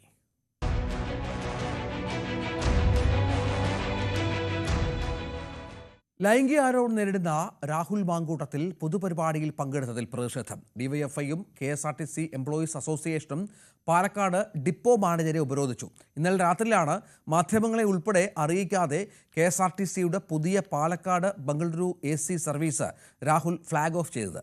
അതേസമയം പാർട്ടി പ്രവർത്തകരെ അറിയിക്കാതെ രാഹുൽ മാങ്കൂട്ടത്തിൽ പരിപാടിയിൽ പങ്കെടുത്തതിൽ പാലക്കാട് കോൺഗ്രസിലും ഭിന്നതയുണ്ട്. കഴിഞ്ഞ ദിവസം രാത്രി 8:30-ക്കാണ് പാലക്കാട് നിന്ന് ബംഗളൂരുവിലേക്കുള്ള പുതിയ AC ബസിന്റെ ഫ്ലാഗ് ഓഫ് ചടങ്ങിൽ രാഹുൽ മാങ്കൂട്ടത്തിൽ പങ്കെടുത്തത്. രാഹുൽ ഈ വിവാദങ്ങൾക്കിടെ പങ്കെടുക്കുന്ന ആദ്യത്തെ ഔദ്യോഗിക പരിപാടി കൂടിയായിരുന്നു ഇത്. എന്നാൽ ഈ സംഭവത്തെക്കുറിച്ച് ആരും തന്നെ അറിഞ്ഞില്ല. മാധ്യമങ്ങളോ രാഷ്ട്രീയ പാർട്ടി പ്രതിനിധികളോ ഈ സംഭവത്തെക്കുറിച്ച് അറിഞ്ഞിരുന്നില്ല. പിന്നീട് ഇതിൻ്റെ വാർത്തകൾ വന്നതിന് ശേഷമാണ് രാഹുൽ മാങ്കൂട്ടത്തിൽ ഇത്തരത്തിലൊരു ഫ്ലാഗ് ഓഫ് നടത്തിയ കാര്യം തന്നെ പുറത്തറിയുന്നത്. നേരത്തെ തന്നെ രാഹുലിനെ ഔദ്യോഗികമായിട്ടുള്ള പരിപാടികളിൽ പങ്കെടുക്കാൻ അനുവദിക്കില്ലെന്ന് BJPയും DYFIയും പ്രഖ്യാപിച്ചിരുന്നു. വലിയ പ്രതിഷേധമുണ്ടാകുമെന്നും ഇരു വിഭാഗങ്ങളും പറഞ്ഞിരുന്നു. ആ സാഹചര്യത്തിൽ കൂടി ഈ രാഹുൽ ഈ നിശബ്ദമായി വന്ന് ഈ ഒരു ഫ്ലാഗ് ഓഫിൽ പങ്കെടുത്ത് മടങ്ങുന്ന ഒരു അവസ്ഥയാണ് ഉണ്ടായത്. വലിയ പ്രതിഷേധം ഇന്ന് ഇതിനെതിരെ ഉയർന്നു. രഹസ്യമായിട്ടാണ് KSRTC പരിപാടി നടത്തിയതെന്ന് ആരോപിച്ചായിരുന്നു DYFIയുടെയും KSRTEയുടെയും എംപ്ലോയി അസോസിയേഷനായ KSRTEയുടെയും പ്രതിഷേധം ഉണ്ടായിരുന്നത്. എന്നാൽ സംഭവത്തെക്കുറിച്ച് KSRTC പറയുന്നത് ഇപ്രകാരമാണ്. ഇതൊരു പകരം ഒരു ബസ് വിട്ടതാണ്, പുതിയ സർവീസല്ല, റീപ്ലേസ്മെൻ്റ് ആയിരുന്നു ബസ്സിൻ്റെ. അത് MLAയെ അറിയിച്ചു, MLA വരുന്നു എന്ന് ഇങ്ങോട്ട് പറയുകയായിരുന്നു. തുടർന്നാണ് ഫ്ലാഗ് ഓഫ് വെച്ചത്. അതുകൊണ്ടാണ് മറ്റാരെയും അറിയിക്കാതിരുന്നത്. അതൊരു സാധാരണ ചടങ്ങ് മാത്രമായിരുന്നു എന്നാണ് KSRTCയുടെ ഭാഗത്തു നിന്നുള്ള ഒരു വിശദീകരണം. എന്നാൽ വലിയ പ്രതിഷേധമാണ് DYFI ഇതിനെതിരെ നടത്തിയത്. DTയുടെ സീറ്റിലിരുന്ന് രാഷ്ട്രീയം കളിച്ചാൽ സീറ്റിലുണ്ടാകില്ലെന്നായിരുന്നു DYFIയുടെ ഭീഷണി. ഈ സംഘടന നേതാക്കളെ അറിയിക്കാത്തത് പ്രത്യേക ചടങ്ങില്ലാത്തത് കൊണ്ടായിരുന്നുള്ള KSRTCയുടെ വിശദീകരണവും എംപ്ലോയീസ് അസോസിയേഷനും തള്ളിയിട്ടുണ്ട്. എന്നാണെങ്കിലും വലിയ പ്രതിഷേധം ഇന്ന് ഇതിനെതിരെ പാലക്കാട് നടന്നു. ജോഷി ജോൺ പറയുന്ന സാറും അതിന് നേതൃത്വപരമായ പങ്കുവഹിച്ച പാലക്കാടിലെ ഡിപ്പോ എഞ്ചിനീയർ K സുനിൽ എന്ന് പറയുന്ന ഓഫീസറും രണ്ടുപേരും കൂടി ചേർന്ന് വളരെ രഹസ്യമായി MLA പോയി കാണുകയും 8:45 വരെ DE ആണ് ആ ബസ്സിൻ്റെ ഉദ്ഘാടനം ഫ്ലാഗ് ഓഫ് കർമ്മം നിർവഹിക്കുന്നതെന്ന് പറഞ്ഞ് ഇവിടെ തെറ്റിദ്ധരിപ്പിക്കപ്പെടുകയും 9 മണിക്ക് ബസ് എടുക്കേണ്ട സമയത്ത് കൃത്യം 9:05 കൂടി പാലക്കാട്ടിലെ MLA സ്ഥലത്തെത്തുകയും ഫ്ലാഗ് ഓഫ് കർമ്മം നിർവഹിക്കുകയും ബസ്സിൻ്റെ ഉദ്ഘാടനം ചെയ്യുന്ന വളരെ രഹസ്യമായി KSRTCക്ക് ആകെ അപമാനമുണ്ടാക്കുന്ന തരത്തിലാണ് KSRTCയിലെ മാനേജ്മെൻറ്റ് പ്രവർത്തിച്ചത്. അതിനെതിരെ ശക്തമായ പ്രതിഷേധമാണ് ഞങ്ങളിന്നിവിടെ രേഖപ്പെടുത്തിയത്, ഡിപ്പോ ഓഫീസിന് മുമ്പിലും DTOയ്ക്ക് മുമ്പിലും. അതേസമയം സംഭവത്തിന് കോൺഗ്രസിനുള്ളിലും ആഭ്യന്തരമായിട്ട് ഒരു പ്രതിഷേധം ഇക്കാര്യത്തിൽ ഉയരുകയാണ് ഉണ്ടായിരിക്കുന്നത്. ബ്ലോക്ക് കോൺഗ്രസ് വാട്സപ്പ് ഗ്രൂപ്പിലായിരുന്നു പാലക്കാട് നഗരസഭാ കൗൺസിലറായ മൻസൂർ മണലാഞ്ചേരി പ്രതിഷേധം അറിയിച്ചത്. രാഹുൽ മാങ്കൂട്ടത്തിൽ ഈ ഒരു ഫ്ലാഗ് ഓഫിൽ പങ്കെടുക്കുന്നത് അവരെ അറിയിച്ചില്ല എന്നായിരുന്നു മൻസൂറിൻ്റെ പ്രതിഷേധം. പുത്തൂരിൽ നിന്നുള്ള ആളുകൾ വരെ പരിപാടിയിലെത്തി. എന്നാൽ പുതുപ്പള്ളി തെരുവിൽ നിന്നുള്ളവരെ അറിയിച്ചില്ല എന്ന് അദ്ദേഹം പറയുന്നു. ഇത് രഹസ്യ പരിപാടി ആയതുകൊണ്ട് ചോർത്തുമെന്നതുകൊണ്ടാണോ ഇങ്ങനെയൊരു നടപടി എന്നായിരുന്നു അദ്ദേഹത്തിൻ്റെ ശബ്ദ സന്ദേശം. ഇത് MLA ആരുടെ സ്വകാര്യ സ്വത്തൊന്നുമല്ല, നിങ്ങൾക്ക് കോൺഗ്രസ് പാർട്ടിയിലും നിങ്ങൾക്ക് മറ്റേ മണ്ഡലം പ്രസിഡന്റും ബ്ലോക്ക് പ്രസിഡന്റിനും DCC പ്രസിഡന്റിനും എന്ത് അവകാശം കോൺഗ്രസിലുണ്ടോ അതേ അവകാശങ്ങൾ ഈ പാർട്ടി അനുയായികൾക്കും മറ്റു പാർട്ടി ഭാരവാഹിത്വമുള്ളവർക്കും മറ്റുള്ള ആളുകൾക്കും ഉണ്ട്. ആരും സ്വകാര്യ സ്വത്തായിട്ട് കൊണ്ട് നടക്കുന്ന സംഭവമല്ല. നമ്മൾ എന്താ പ്രതികരിക്കാത്തത് പറഞ്ഞു കഴിഞ്ഞാൽ അതിന് വേണ്ട എന്നുള്ളൊരു വിഭാഗം വേണ്ട പറഞ്ഞിട്ടാണ്. വിളിച്ചിട്ട് പുത്തൂർ കിടക്കുന്ന ആൾക്ക് ഇവിടെ പുതുപ്പള്ളി തെരുവിൽ വന്ന് പരിപാടിക്ക് പങ്കെടുക്കുക പറഞ്ഞാൽ പുതുപ്പള്ളി തെരുവുകാർക്ക് എന്താ വരാൻ ബുദ്ധിമുട്ട്, ഈ മൂക്കിൽ താഴെയുള്ള ആളുകൾക്ക്? അപ്പൊ അതിന് നിങ്ങളൊരു സിസ്റ്റം ഉണ്ടാക്കി വെച്ചിട്ടുണ്ട്. എന്തായാലും ആ സിസ്റ്റം എന്നുള്ള കാര്യം പറഞ്ഞാൽ മതി. ഇന്നിപ്പോ എന്തായാലും ബ്ലോക്ക് കമ്മിറ്റി ഉണ്ടല്ലോ, 6 മണിക്ക് ബ്ലോക്ക് കമ്മിറ്റി കിടക്കണ്ടല്ലോ. അതിനൊക്കെ ചോദ്യം നടന്നിട്ടേ നടക്കുള്ളൂ. ചോദിക്കേണ്ട ചോദ്യങ്ങൾക്ക് ചോദ്യം ചോദിക്കും, മറുപടി തരാൻ പറ്റുകയാണെങ്കിൽ നിങ്ങൾക്ക് പറ്റില്ല എന്ന് അവിടെ വന്ന് പറയും. ഇന്ന് അവിടെ ചോദ്യം ഉണ്ടാവുമല്ലോ. ഇന്നലെ രാഹുൽ മാങ്കൂട്ടത്തിലിൻ്റെ പരിപാടി തടയാൻ DYFIക്കും BJPക്കും കഴിഞ്ഞില്ലെങ്കിലും വലിയ പ്രതിഷേധം അതേ തുടർന്ന് പാലക്കാട് നടക്കുന്നു. കോൺഗ്രസിനുള്ളിലും ഇത് വലിയ തർക്കങ്ങൾക്ക് വഴിവെക്കുന്നു. രാഹുൽ മാങ്കൂട്ടത്തിൽ നേരത്തെ പാലക്കാട് വന്ന് സ്വകാര്യ ചടങ്ങുകളൊക്കെ പങ്കെടുക്കുന്ന സാഹചര്യം ഉണ്ടായിരുന്നു. അന്നൊക്കെ സ്വീകരിച്ച നിലപാട് സ്വകാര്യ ചടങ്ങുകളിൽ രാഹുലിനെ തടയേണ്ടതില്ല എന്നുള്ളത് തന്നെയാണ്. പക്ഷേ ഇപ്പോൾ ഔദ്യോഗികമായിട്ട് രാഹുൽ ആദ്യത്തെ ഒരു പരിപാടി ഉദ്ഘാടനം ചെയ്ത് മടങ്ങുന്ന സാഹചര്യം വരെ ഉണ്ടായിരിക്കുന്നു. രാഹുലിനെ പതിയെ മണ്ഡലത്തിൽ സജീവമാക്കുകയാണ് കോൺഗ്രസ് അവിടെ ചെയ്യുന്നത്. ഇനി എങ്ങനെയായിരിക്കും തുടർ ദിവസങ്ങളിലെ പ്രതിഷേധങ്ങൾ? രാഹുൽ വീണ്ടും ഔദ്യോഗിക പരിപാടിയിൽ പങ്കെടുക്കുമോ? അത് എങ്ങനെയായിരിക്കും പ്രതിഷേധക്കാർ നേരിടുക എന്നുള്ളതൊക്കെയാണ് കണ്ടു തന്നെ അറിയേണ്ടത്. അഖിലോട്ട് പറയൊപ്പം CB അനുമോദ്, ന്യൂസ് 18. ഒടുവില ഭാഗ്യവാനെ കണ്ടെത്തി.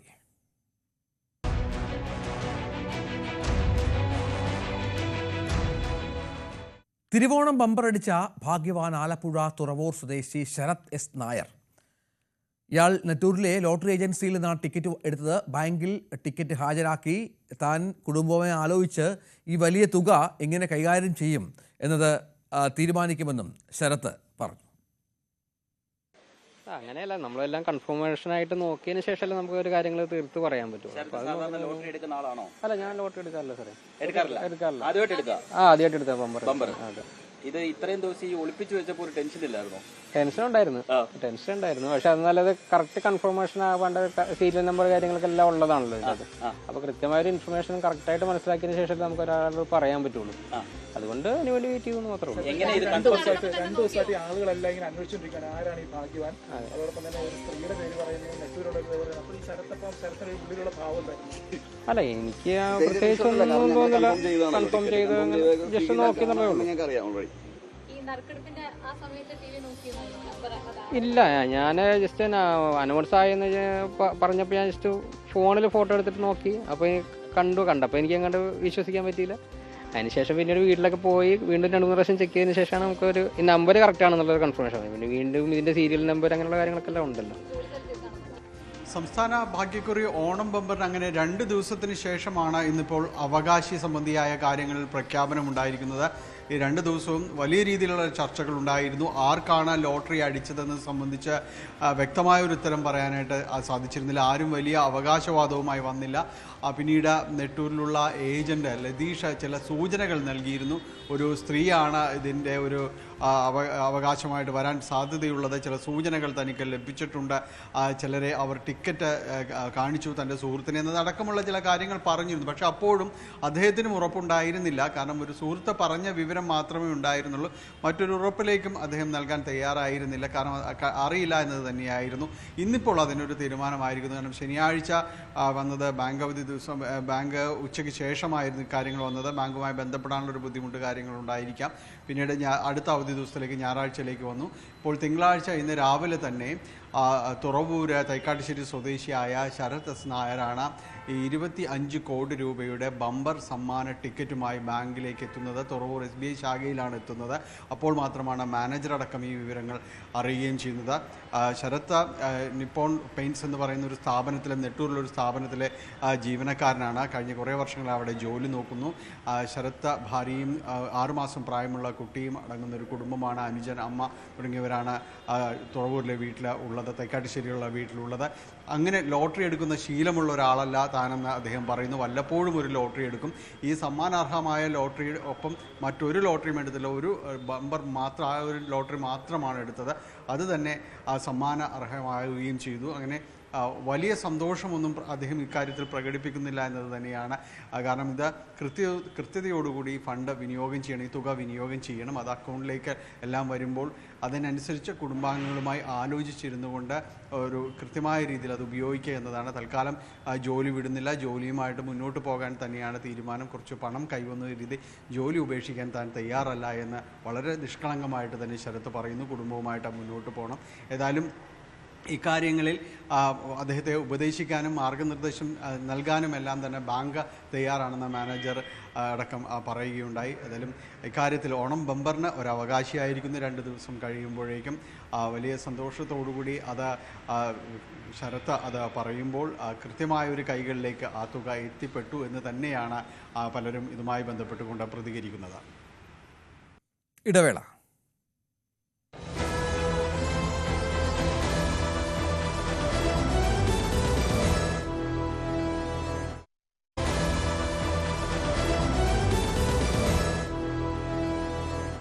പാലക്കാട് അട്ടപ്പാടിയിൽ കാട്ടാന ബൈക്ക് യാത്രികനെ കൊന്നു. പുതൂർ തെക്കുവട്ട മേഖലയിൽ വെച്ചാണ് കാട്ടാന ആക്രമിച്ചത്. മണ്ണാർക്കാട് സ്വകാര്യ ആശുപത്രിയിൽ എത്തിക്കുമ്പോഴേക്കും ബൈക്ക് യാത്രികനായ ശാന്തകുമാർ മരിച്ചിരുന്നു. പ്രജിത്ത് വിവരങ്ങൾ പങ്കുവെക്കും. പ്രജിത്ത്, എന്താണ് സംഭവിച്ചത്? കാട്ടാന ശല്യം ഏറെയുള്ള മേഖലയാണോ ഇത്? പ്രജിത്തിലേക്ക് വരാം. ദൃശ്യങ്ങളിൽ നമുക്കത് കാണാം. ആ ബൈക്ക് യാത്രികനെയാണ് കാട്ടാന ആക്രമിക്കുകയും കൊല്ലുകയും ചെയ്തത്. നമുക്കറിയാം, അട്ടപ്പാടി ഈ മേഖലയൊക്കെ കാട്ടാന വന്യമൃഗങ്ങളുടെയൊക്കെ ഒരുപാട് ശല്യമുള്ള ഒരു പ്രദേശം കൂടിയാണ്. അവിടെയാണ് ഇത്തരം വലിയൊരു സംഭവം ഉണ്ടായിരിക്കുന്നത് എന്നാണ് മനസ്സിലാകുന്നത്. ഏതായാലും ബൈക്ക് യാത്രികൻ്റെ ദാരുണ മരണം സംഭവിച്ചിരിക്കുന്നു എന്നതും ഏറെ ദുഃഖകരമായ ഒരു സംഭവമായി മാറുകയാണ്. പാലക്കാട് അട്ടപ്പാടിയിൽ നിന്നാണ് ഈ വാർത്ത റിപ്പോർട്ട് ചെയ്യുന്നത്. പുതൂർ തേക്കുവട്ട മേഖല മണ്ണാർക്കാട് സ്വകാര്യ ആശുപത്രിയിൽ എത്തിക്കുമ്പോഴേക്കും ബൈക്ക് യാത്രികനായ ശാന്തകുമാർ എന്നയാൾ മരിച്ചിരുന്നു എന്നുള്ളതാണ് വിവരം.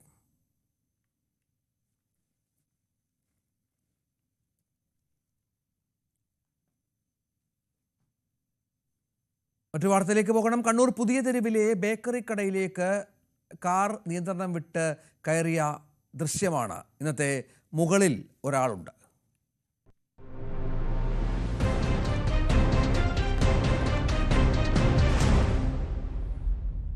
കടയിലേക്ക് നിയന്ത്രണം വിട്ട് പാഞ്ഞു കയറുകയായിരുന്നു. കടയിൽ നിൽക്കുകയായിരുന്ന പുതിയ തെരുവ് സ്വദേശികളായ 2 പേർക്ക് പരിക്കേറ്റു. ഇന്നലെ ഉച്ചയോടെ നടന്ന സംഭവത്തിൽ CCTV ദൃശ്യങ്ങൾ ഇന്ന് പുറത്തു വരികയായിരുന്നു. ബേക്കറിക്ക് മുന്നിൽ പാർക്ക് ചെയ്യാൻ ശ്രമിക്കുന്നതിനിടയിലായിരുന്നു ഈ അപകടമുണ്ടായത്. വളപട്ടണം പോലീസ് ഇതുമായി ബന്ധപ്പെട്ട് കേസെടുത്തു. ഏതായാലും ദാരുണമായ ഒരു സംഭവമാണ്. ഭാഗ്യം കൊണ്ടാണ് ഈ 2 പേരുടെയും ജീവൻ രക്ഷപ്പെട്ടത്. കോൾഡ്രിഫ് ചുവമരുന്നിനെതിരെ നടപടിയുമായി കൂടുതൽ സംസ്ഥാനങ്ങൾ. ഉത്തരാഖണ്ഡും ഉത്തർപ്രദേശും സിറപ്പ് നിരോധിച്ചു. കേന്ദ്ര ആരോഗ്യ മന്ത്രാലയം മരുന്ന് ഉൽപ്പാദിപ്പിച്ച തമിഴ്നാട് കാഞ്ചീപുരത്തെ ശ്രീസാൻ ഫാർമസ്യൂട്ടിക്കൽസിന്റെ ലൈസൻസ് റദ്ദാക്കി. കോൾഡ്രിഫ് ചുമമരുന്ന് കഴിച്ച കുട്ടികളുടെ മരണങ്ങളിൽ കേന്ദ്ര ആരോഗ്യ മന്ത്രാലയം പരിശോധനയും നടപടികളും ഊർജിതമാക്കി. പുതുക്കിയ മാർഗനിർദ്ദേശങ്ങൾ പാലിക്കാത്ത മരുന്ന് നിർമ്മാണ യൂണിറ്റുകളുടെ ലൈസൻസ് റദ്ദാക്കുമെന്നാണ് മുന്നറിയിപ്പ്. സംസ്ഥാനങ്ങളോട് ഇത് സംബന്ധിച്ച പരിശോധനകൾ കർശനമാക്കണമെന്ന് നിർദ്ദേശവും നൽകിയിട്ടുണ്ട്. കുട്ടികളിൽ ചുമമരുന്നുകളുടെ യുക്തിസഹമായ ഉപയോഗം ഉറപ്പാക്കണമെന്നും കേന്ദ്ര ആരോഗ്യ സെക്രട്ടറി പറഞ്ഞു. 4 വയസ്സിൽ താഴെ പ്രായമുള്ള കുട്ടികൾക്ക് കഫ് സിറപ്പുകൾ ഒഴിവാക്കണമെന്നും 11 വയസ്സുവരെയുള്ള കുട്ടികൾക്ക് മിതമായ അളവിലും മാത്രമേ മരുന്ന് കുറിക്കാവൂ എന്നും അറിയിപ്പുണ്ട്. ഡോക്ടർമാരോട് മരുന്നുകൾ എഴുതുമ്പോൾ ജാഗ്രത പാലിക്കണമെന്നും ആരോഗ്യ മന്ത്രാലയം നിർദ്ദേശിച്ചു. കോൾഡ്രിഫ് ചുമമരുന്ന് ഉൽപ്പാദിപ്പിച്ച തമിഴ്നാട് കാഞ്ചീപുരത്തെ ശ്രീസാൻ ഫാർമസ്യൂട്ടിക്കൽസിന്റെ ലൈസൻസ് റദ്ദാക്കി. അവർക്കെതിരെ ക്രിമിനൽ നടപടികൾ സ്വീകരിച്ചിട്ടുണ്ട്. ഇന്ന് ഉത്തരാഖണ്ഡ്, ഉത്തർപ്രദേശ് സംസ്ഥാനങ്ങൾ കൂടി കോൾഡ്രിഫിന്റെ ഉപയോഗം നിരോധിച്ചു. ഇതോടെ വിവാദ സിറപ്പ് നിരോധിച്ച ആകെ സംസ്ഥാനങ്ങളുടെ എണ്ണം 8ആയി. മരുന്ന് കർശന പരിശോധനയ്ക്ക് വിധേയമാക്കിയതിനു ശേഷം നടപടി സ്വീകരിക്കുമെന്ന് ഛത്തീസ്ഗഡ് മുഖ്യമന്ത്രി വിഷ്ണുദേവ് നായിയും വ്യക്തമാക്കി. മധ്യപ്രദേശിലും രാജസ്ഥാനിലും മരിച്ച കുട്ടികൾ കഴിച്ച മരുന്നുകളുടെ 10 സാമ്പിളുകളിൽ 9 എണ്ണം ഗുണനിലവാര മാനദണ്ഡങ്ങൾ പാലിക്കുന്നുണ്ടെന്ന് കണ്ടെത്തിയിരുന്നു. കോൾഡ്രിഫ് ചുമ സിറപ്പിലാണ് അനുവദനീയമായതിലേറെ ഡൈ എത്തിലീൻ ഗ്ലൈക്കോൾ കണ്ടെത്തിയത്. അതേസമയം സംഭവത്തിൽ മധ്യപ്രദേശിലും രാജസ്ഥാനിലും കോൺഗ്രസ് പ്രതിഷേധ പ്രകടനങ്ങൾ സംഘടിപ്പിച്ചു. News desk, news 18. സംസ്ഥാനത്തെ കുട്ടികളുടെ ചുമമരുന്നുകളുടെ ഉപയോഗം സംബന്ധിച്ച് പഠിക്കാനായി നിയോഗിച്ച 3-അംഗ സമിതി ആരോഗ്യവകുപ്പിന് അടിയന്തര റിപ്പോർട്ട് കൈമാറി. സംസ്ഥാന drugs control, child health nodal officer, IAP സംസ്ഥാന പ്രസിഡന്റ് എന്നിവരാണ് സമിതിയിലുള്ളത്. ഈ സമിതിയുടെ റിപ്പോർട്ടിന്റെ അടിസ്ഥാനത്തിൽ കുട്ടികളുടെ ചുമമരുന്നുകളുടെ ഉപയോഗം സംബന്ധിച്ച് സംസ്ഥാനം പ്രത്യേക മാർഗരേഖ പുറത്തിറക്കും. പാലക്കാട് ജില്ലാ ആശുപത്രിയിലെ ചികിത്സാ പിഴവിനെ തുടർന്ന് 9 വയസ്സുകാരിയുടെ കൈ മുറിച്ചു മാറ്റിയതിൽ 2 ഡോക്ടർമാർക്ക് suspension. Junior resident doctor Mustafa, junior consultant doctor Sarfaraz എന്നിവരെയാണ് സസ്പെൻഡ് ചെയ്തത്. പൊതുജനവികാരം മറികടക്കാൻ സർക്കാർ ബലിയാടുകളെ കണ്ടെത്തുന്നുവെന്ന വിമർശനവുമായി KGMOA രംഗത്ത് വന്നു. ചികിത്സാ പിഴവിനെ തുടർന്ന് പാലക്കാട് 9 വയസ്സുകാരുടെ കൈ മുറിച്ചു മാറ്റിയ സംഭവത്തിൽ 2 ഡോക്ടർമാർക്ക് സസ്പെൻഷൻ നൽകിയാണ് സർക്കാർ നടപടി സ്വീകരിച്ചിരിക്കുന്നത്. Junior residents doctor Mustafa, junior consultant doctor Sarfaraz എന്നിവരെയാണ് സസ്പെൻഡ് ചെയ്തത്. ചികിത്സ സംബന്ധിച്ചുള്ള പ്രോട്ടോകോൾ പാലിക്കുന്നതിൽ പ്രഥമ ദൃഷ്ട്യാ വീഴ്ച വന്നുവെന്നാണ് അവർക്കെതിരെ നടപടിയെടുക്കുന്നതിൻ്റെ കാരണമായി ഇതിൽ വിശദീകരിക്കുന്നത്. ഈ കഴിഞ്ഞ മാസം 24-ാം തീയതിയാണ് സംഭവം നടന്നത്. കുട്ടി വീണ്, ഈ 9 വയസ്സുകാരി വീണ് ആശുപത്രിയിൽ എത്തിച്ചപ്പോൾ കൈ ഒടിഞ്ഞതായി കണ്ടെത്തിയിരുന്നു. തുടർന്ന് പ്ലാസ്റ്റർ ഇട്ടിരുന്നു. 25-ാം തീയതിയും ഈ കുട്ടിയെ ചികിത്സയ്ക്ക് കൊണ്ടുവന്നിരുന്നു. പക്ഷേ പിന്നീട് 30-ാം തീയതി കുട്ടിയെ കൊണ്ടുവന്നപ്പോഴേക്കും കുട്ടിയുടെ കൈയിൻ്റെ അവസ്ഥ വളരെ മോശമായിരുന്നു. മുറിവുണ്ടായിരുന്നു. ആ മുറിവ് നോക്കാതെ പ്ലാസ്റ്റർ ഇട്ടത് കയ്യിലെ മുറിവിൻ്റെ പഴുപ്പ് ഗുരുതരമാക്കുകയും കയ്യിൽ വലിയ തോതിൽ തന്നെ രക്തയോട്ടം നിലയ്ക്കുന്ന സാഹചര്യവും അത്തരത്തിൽ അവസ്ഥ മോശമാകുന്ന അവസ്ഥ വന്നു. തുടർന്ന് കുട്ടിയെ പാലക്കാട് നിന്നും കോഴിക്കോട് മെഡിക്കൽ കോളേജിലേക്ക് റെഫർ ചെയ്തു. അവിടെ നിന്നാണ് കുട്ടിയുടെ കൈ മുറിച്ചു മാറ്റുന്ന ഒരു സാഹചര്യം ഉണ്ടായത്. അപ്പോൾ ചികിത്സാ പിഴവ് സംഭവിച്ചു എന്നാണ് പ്രാഥമികമായിട്ട് ഒരു വിലയിരുത്തൽ. അതായത് ഈ കുട്ടിയുടെ കയ്യിൽ മുറിവുണ്ട് എന്നത് നോക്കാതെ പ്ലാസ്റ്റർ ചെയ്തതാണ് ഇതിനൊരു കാരണമായത് എന്നാണ് പൊതുവെ ഉയരുന്ന ആക്ഷേപം. എന്നാൽ ഇത് സംബന്ധിച്ച് ഡോക്ടർമാർക്ക് ചികിത്സാ പിഴവ് സംഭവിച്ചിട്ടില്ല എന്നാണ് KGMOയുടെ ഒരു വിശദീകരണമായിട്ട് അവർ പറഞ്ഞിരുന്നത്. ഇത് അപൂർവമായി മാത്രം സംഭവിക്കുന്ന ഒന്നാണ്. ആ ഒരു പ്രശ്നം കണ്ടപ്പോൾ തന്നെ കോഴിക്കോടേക്ക് വിദഗ്ധ ചികിത്സയ്ക്ക് വേണ്ടി റെഫർ ചെയ്തിരുന്നു. അതുകൊണ്ട് തന്നെ ചികിത്സാ പിഴവ് എന്ന കാര്യം ഉണ്ടായിട്ടില്ല എന്ന് KGMOയെ വ്യക്തമാക്കിയിരുന്നു. അതോടൊപ്പം തന്നെ ഇപ്പോൾ ഈ നടപടി സ്വീകരിച്ചതിനെതിരെയും KGMOയെ രംഗത്ത് വന്നിട്ടുണ്ട്. ഈ ഒരു അന്യായമാണ്, ഈ ഒരു സസ്പെൻഷൻ നടപടിയെന്നാണ് KJMOയുടെ വാദം. അത് പിൻവലിക്കണമെന്നൊരാവശ്യവും അവർ ഉന്നയിച്ചിട്ടുണ്ട്. ഇത് ചികിത്സാ പിഴവായിട്ട് ഇതിനെ കാണരുത്, ഇത് അപൂർവമായിട്ടുള്ളൊരു സങ്കീർണതയാണ്. അതിന് ചികിത്സാ പിഴവായി വ്യാഖ്യാനിച്ച് ഡോക്ടർമാരെ ബലിയാടാക്കാനുള്ള ഒരു ശ്രമവും അംഗീകരിക്കാനാകില്ലെന്നും KJMOയെ വാർത്താക്കുറിപ്പിൽ വ്യക്തമാക്കിയിട്ടുണ്ട്. എന്നാണെങ്കിലും ഈ ഒരു കുട്ടിയുടെ കുടുംബം ഇതിൽ വലിയ പ്രതിഷേധം രേഖപ്പെടുത്തുന്നുണ്ട്. ഏതറ്റം വരെയും നീതിക്ക് വേണ്ടി പോകുമെന്നാണ് കുടുംബം അറിയിക്കുന്നത്.